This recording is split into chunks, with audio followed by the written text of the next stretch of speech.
Well, I'm from Tehran originally. I've lived in the United States for almost 20 years.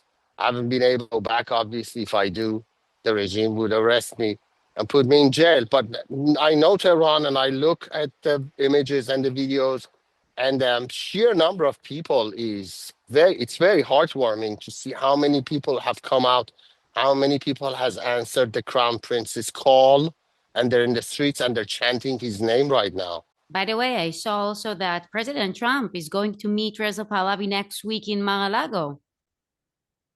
So we don't know if he's going to meet. He actually talked to Fox News and said he might not meet with Reza Pahlavi. But he said as the head of state, he doesn't think it's appropriate. We have to wait and see who's going to emerge from the ashes of this revolution in Iran. But as you know, President Trump can change his mind. And these kind of meetings, if they take place, they shouldn't take place in front of the cameras. I agree. What does the everyday reality looks like for ordinary citizens in Iran during this period? For us, we're really privileged since we live here in the United States. But I can tell you the Iran currency has been free falling. People have been experiencing so much repression within the past 47 years. They're really afraid, taken aback. They don't have the guns. The regime thugs have the guns. And now that the President Trump has put up this threat, he's threatened the regime that if they shoot protesters, they're going to hit them hard. He's going to hit them hard. That has given the Iranian people a lot of hope.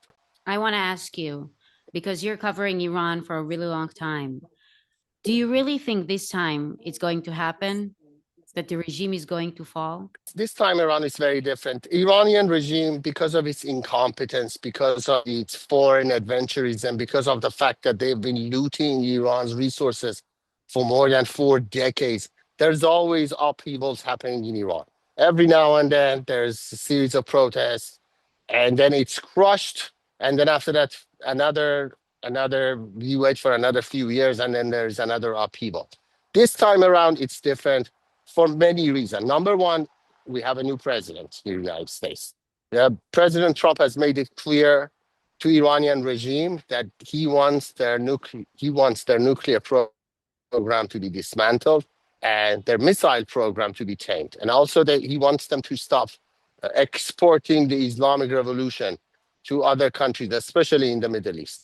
Number two is the fact that the Iranian economy has been hit very hard. The currency is free falling. Right. So if you're an Iranian, your average Iranian, your savings have been evaporated within the past 2 or 3 weeks. That creates a huge anger. And number three, I think, is the fact that the Crown Prince Reza Pahlavi obviously has been waiting for this moment. He had this interview with Sean Hannity a couple of days ago. He said he's been trained for his whole life for this moment. They've been waiting, they've been planning, they've been talking to people inside Iran. He's been talking to his network of people, and obviously you can see the result. Today, millions of people are on the streets. Do you think he's going to go back to Iran?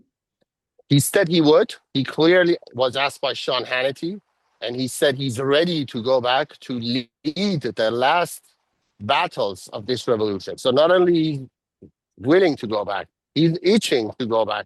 I mean, he comes from a military background, as you probably know. He went to a military academy in UK. He went to a military academy in the United States. He wants to transition Iran from a repressive theocracy into a secular democracy. That's what he promised to do. And I believe that this is his chance right now. How do you think the day after will look like? I mean, being too hopeful in and out by itself would be dangerous. I don't think people in Iran are too hopeful that things would change immediately. There would be a lot of revenge, obviously. If the United States and Israel do not intervene, there will be a lot of revenge. And ironically, actually, Israel and United States must be the last hope and resort for the mullahs and IRGC.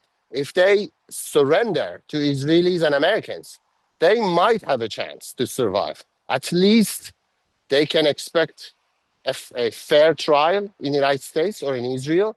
But if they're captured by Iranian people, I see a huge sense of resentment. There will be a lot of revenge. This has been going on, remember, for 47 years.